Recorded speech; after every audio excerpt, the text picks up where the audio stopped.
It began in the cold stillness of the Atlantic, off the coast of Bermuda, 1983. The sea was quiet that morning, deceptively so.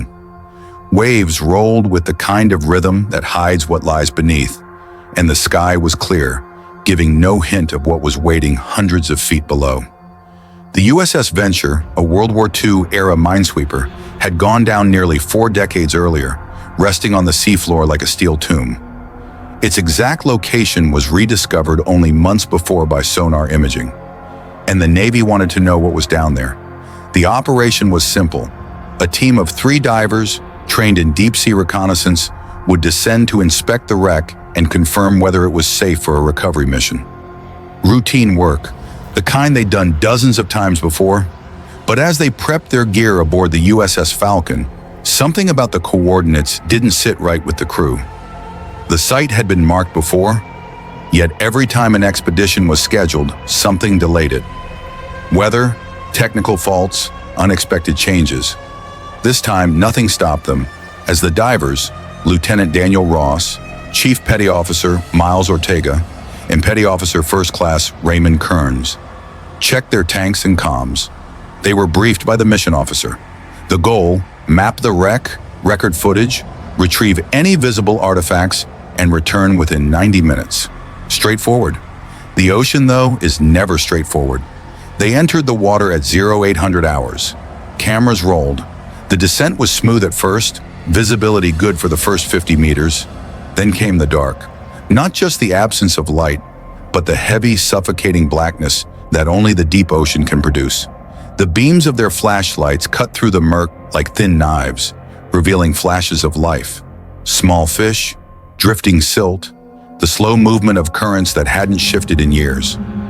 At 130 feet, Ortega muttered into comms, "Visual on the wreck." The Venture loomed into view, a massive shadow rising from the seabed, half buried in sand. Its hull was ruptured, the steel twisted and torn, like it had been ripped open rather than sunk by time. The divers circled the perimeter, documenting the damage. But something was off. The structure wasn't quiet. In every shipwreck, there's a silence. The kind that comes from decades of stillness, sealed in pressure and cold. Here there was sound, faint, distant, a low, rhythmic hum, not mechanical, but organic, like breathing. Ross assumed it was current noise or equipment interference. They pressed on, moving toward the breach in the starboard hull. Ortega, ahead of the others, aimed his camera through the gap. The footage, later reviewed by Navy analysts, showed something impossible to categorize. For a moment, the beam hit movement, not the slow drift of sediment or fish, but something retreating, fast into the ship's darkness. Something large. Ortega froze. "Movement inside," he said. "Looks big." Ross ordered caution, suggesting they loop around the stern before entering. The team agreed, but as they moved, a dull vibration shuddered through the hull. Not an explosion, not machinery, a pulse. The divers stopped. For 3 full seconds, the ocean seemed to exhale. Then silence again. At 0817, they entered the wreck. The interior was collapsed, cluttered with debris and long-decayed equipment. A diver's light flickered across markings. Burn scars, deep grooves in the metal, almost like claw marks. Ross noted them for the report, but the footage shows his breathing quicken. Ortega's camera caught the next part. In the far corner of what used to be the engine room, the silt began to move, slowly, deliberately, like something waking up. "Ray, check that," Ross said. Kearns moved forward, shining his light over the floor. The beam caught something pale and slick. The curve of a form that wasn't metallic. It reflected light like skin. Then it shifted, curling slightly, as though trying to avoid the light. There's a point in every dive where instinct overrides training. Ross later described it as wrong. Not fear, just a deep human understanding that they were no longer alone. "Surface, this is Bravo team," Ross called over comms. "Possible biological contact. Large. Unknown." The reply was static, then nothing. Signal loss wasn't unusual at that depth, but this time it hit all 3 divers simultaneously. Comms were dead. Minutes later, Ortega's footage showed him backing toward the exit, glancing over his shoulder as bubbles from his regulator filled the frame. Behind him, through the silt, something immense passed. No clear shape, just movement. Like the shadow of a whale, except there was no whale that size in these waters. Not at this depth, not this close to shore. The team surfaced at 0845, breaking through the waves, gasping and disoriented. Ortega was the last one up. When they hauled him aboard, he tore off his mask and shouted, "There's something alive down there!" His words caught on the ship's deck microphones. Their footage was immediately classified. The official report filed that same afternoon listed equipment malfunction and environmental distortion as the cause of false biological readings. But several crew members on the Falcon swore that when Ross's tank was pulled aboard, it carried deep scratches, as though something with incredible strength had gripped it. In the days following the dive, the 3 divers were quarantined for decompression checks. Ortega, the most shaken, reported recurring dreams of sound, a deep, echoing hum that grew louder each night. He described seeing movement in his peripheral vision, even on dry land. Within a week, he requested reassignment. By the end of the month, all 3 men were transferred off deep-sea duty. The footage they captured was archived under the Naval Oceanographic Office, later moved to classified storage. None of them spoke publicly, at least not officially, but in 1997, an anonymous transcript surfaced in an online diving forum. It was a partial communication log, allegedly from that mission. One line stood out, 0822, Ortega. "It's not a wreck, it's breathing." The Navy has never confirmed its authenticity. In 2001, independent marine researchers from Woods Hole Oceanographic Institution conducted a sonar scan of the same coordinates. The venture was gone. The wreck had disappeared, not drifted, not buried, just gone. Some suggested seismic activity, others a data error. But sonar imaging showed something else in its place. A massive depression in the seafloor, over 300 feet wide, circular and perfectly smooth. Like something had lifted itself out of the sand. Fishermen still avoid that area. Instruments malfunction there. Compasses drift. And sometimes when the water is calm, sonar buoys pick up faint rhythmic pulses, too slow to be machinery, too consistent to be random current. Ross passed away in 2013. In an interview with a retired journalist 2 years before his death, he said, "I know what I saw. I don't care what they call it. It was alive, and it was watching us. The sea keeps its secrets. Steel rusts, ships sink, and men fade. But some things are older than every vessel that's ever sailed, and sometimes the ocean remembers." When the Navy sealed the venture's file, they classified it under maritime anomaly research, a category that barely existed before that incident. The classification wasn't just about hiding what the divers saw. It was about something larger, the realization that the ocean, even after centuries of exploration, still contained depths no one fully understood. But whispers of that dive spread quietly through naval circles. Not publicly, never officially. Among divers, there are stories, half legend, half warning. They say if you dive deep enough, where light no longer reaches and pressure crushes everything human, you'll sometimes hear it. A low rhythmic pulse through the hull of your submersible, like a heartbeat in the dark. Ross and Ortega's dive became the origin of one of those whispers. In the late 1990s, deep-sea expeditions became more advanced. New sonar systems, autonomous underwater vehicles, and deep-diving cameras made it easier to see into the abyss. And yet, in the same region of the Atlantic, hundreds of miles east of Bermuda, instruments continued to record strange anomalies, unexplainable shadows, magnetic distortions, objects that moved against current flow. When 1998 NOAA report mentioned massive, self-propelled sonar reflections with no known biological or mechanical profile, the report was quietly retracted within a week. Around the same time, a private diving contractor named Evan Rhodes, who had access to declassified wreck data, claimed he was approached by a retired Navy officer interested in revisiting the venture coordinates. Rhodes agreed, and his small team of civilian divers set out in early spring of 1999. They never found the Venture. Instead, Rhodes' log described something far more disturbing. The seabed was smooth like glass. The sand fused into something darker, like volcanic glass or shell. There was a pit, massive, like something had rested there for a long time and then lifted away. Our sonar stopped working 200 meters above it. When we resurfaced, every watch and compass on board was spinning. 2 months later, Rhodes's boat was found adrift off the Carolinas, completely intact. The crew was gone. This incident reignited old fears inside the Navy's deep-sea research divisions. By 2002, new protocols were introduced for wreck exploration, particularly in regions marked by electromagnetic anomalies. The memo describing these areas was circulated internally and then scrubbed from public access within days. But there's another connection. In 2006, a retired oceanographer named Dr. Ingrid Mallory, who had once analyzed sonar data from the 1983 Venture dive, published an academic paper under a pseudonym. She described patterns in the recordings that resembled organic echolocation. She theorized that a large undiscovered life form could exist in deep-sea trenches, not a creature of bone and muscle, but one evolved to withstand immense pressure, with a physiology that blurred the line between biological and mineral.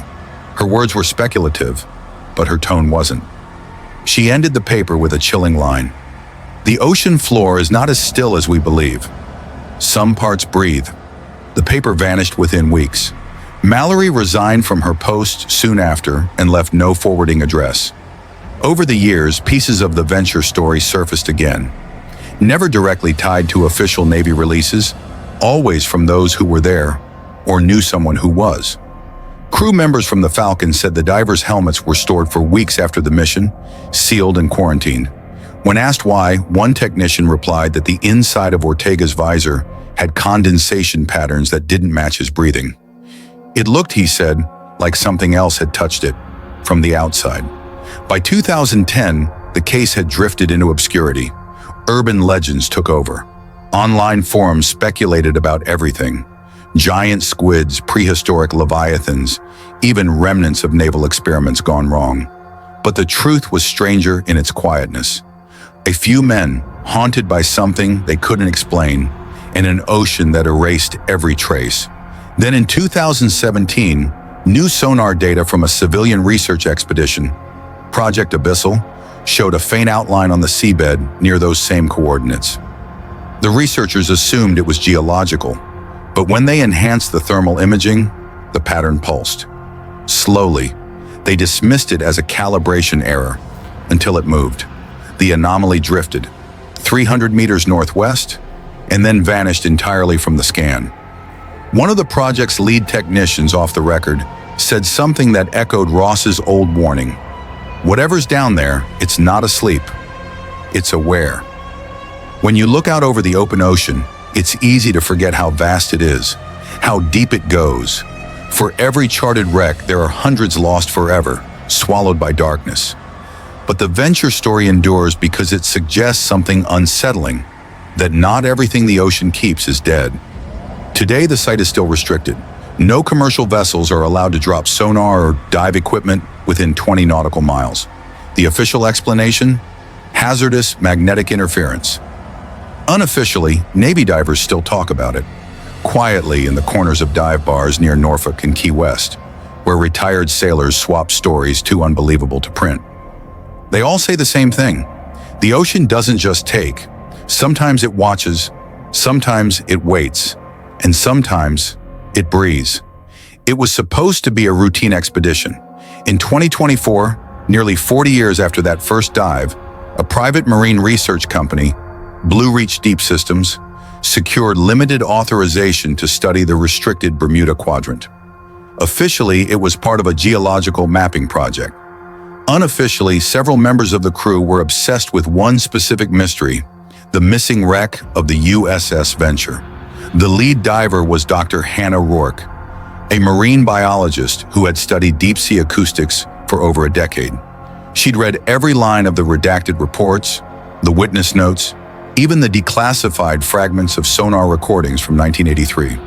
Those old recordings contained a rhythm: slow, deep, consistent. like a pulse.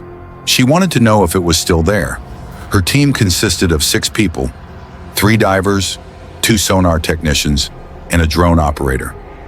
Their ship, the Artemis, left port in silence, cutting through gray morning fog. They didn't announce their mission publicly. The Navy didn't stop them, but the permission they received came with a chilling disclaimer. Proceed at your own discretion. The United States Navy assumes no responsibility for anomalous conditions or communications loss beyond 300 feet. That line alone unsettled the entire crew. By dawn on the second day, the Artemis reached the coordinates. The ocean was glass flat. No wind, no current, an unnatural stillness that felt heavy, almost expectant. They lowered the first drone into the water. Its camera descended smoothly, relaying a blur of drifting plankton and fading light. Then at 150 meters, static. The feed didn't cut. It distorted, like something massive had passed between the signal. For 3 full seconds, the screen flickered with faint bioluminescent flashes. Not random, but rhythmic. Then the drone's lights shut off completely. The last frame it transmitted showed the seabed. Smooth. Perfectly smooth.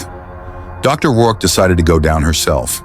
Against protocol, she and her 2 divers suited up, descending through water that grew darker, heavier, more oppressive with every meter. At 120 feet, all natural light vanished. Their lamps illuminated only clouds of suspended silt. At 200 feet, they found it. Not the Venture, but the depression. It was enormous, circular, almost architectural in precision, as if the ocean floor had once molded itself around a vast, curved structure. But the strangest part was its texture. Not stone, not sand. Something organic, smooth but faintly ridged, as though it had once been covered in veins. Rourke pressed her glove against the surface. For a moment she thought she felt warmth, then faintly, vibration. She pulled her hand away immediately. "Surface," she said into comms, her voice steady but her breathing sharp. "We're getting readings." "There's movement above." The technicians stared at their monitors. The sonar screen had come alive. The seabed was moving, rising slowly, as though something vast was expanding beneath it. Then all 3 divers heard it, a sound, deep, resonant, coming from below. Not mechanical, not geological, alive. Their instruments began to flicker. Oxygen readings spiked. Depth sensors reset. Cameras failed. But the audio recorders caught everything. A rhythmic, almost heartbeat-like thrum, growing louder and faster. Then silence. On the surface, the sonar operator shouted, "It's gone! It's not there anymore." The depression had vanished. In its place, the monitors showed open water, a faint disturbance, as if something enormous had moved upward. Moments later, the Artemis itself began to tremble. The sea, moments ago calm, now rippled in wide concentric circles. The air smelled faintly metallic. The water around the ship darkened, as if ink had spread beneath them. Then one of the divers screamed through the comms, "Something's moving behind us." Rourke turned. Her light hit the dark, and something caught it. Not eyes, not exactly. Just the hint of reflection, like wet stone flexing in the distance. A ridge, a shape, a shimmer of pale movement so immense her brain couldn't process its full form. It wasn't swimming, it was rising. She shouted for ascent. The team shot upward, bubbles trailing like frantic ghosts. But halfway up, the pressure shifted violently. A wave of force, not physical but vibrational when passed through them. One diver's mask cracked from the inside. Another's oxygen gauge spun to 0, then reset. By the time they reached the surface, the sea was calm again. The Artemis crew dragged them aboard. Rourke collapsed on the deck, gasping, eyes wide and glassy. Her first words, "It saw us." They left the area immediately. 2 hours later, when they checked their instruments, every timestamp from the dive was off by 47 minutes, unaccounted for, as if that time never existed. The footage? Corrupted. The files played, but the images were warped beyond recognition, like they'd been recorded through water that was bending light itself. Only the audio remained, the sound of breathing, but it wasn't human. In the days that followed, the Artemis systems began to fail one by one. Electronics fried without reason. Metal components developed rust patterns that spiraled like fingerprints. Even after they returned to port, every sonar buoy within 10 nautical miles of their dive site malfunctioned, all transmitting the same low-frequency pulse. Weeks later, a message appeared on one of Rourke's private research servers. No sender, no traceable source, just a short file. It was audio, the same deep hum recorded from the venture in 1983, identical in pitch and rhythm, except now it pulsed twice. 2 beats, like a heartbeat answering its own echo.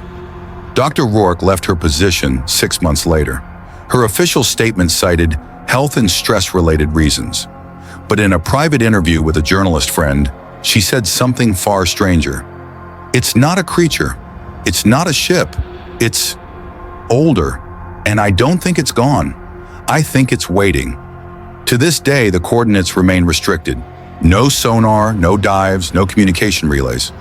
The U.S. Navy still lists the region as an unstable magnetic hazard zone, but fishermen in those waters tell stories. They talk about quiet nights when the sea seems to vibrate, when the compasses spin, and the air hums just enough to make your bones ache. Sometimes on moonless nights, they say the surface swells, like something immense is breathing beneath it, and when it exhales, the ocean goes still again. Dead quiet, as if something beneath the surface has gone back to sleep. For now. In every war, there are stories that never make it home, files that were sealed, names erased, and truths buried so deep, only the brave dare look for them. War Zone Secrets isn't about medals or glory. It's about the things they tried to hide, the missions no one was supposed to remember, the soldiers who saw what shouldn't exist and lived to whisper it once. If you believe some battles never end, if you think the truth still lives in the shadows, then you've already found your place. Subscribe to Warzone Secrets. Join the mission.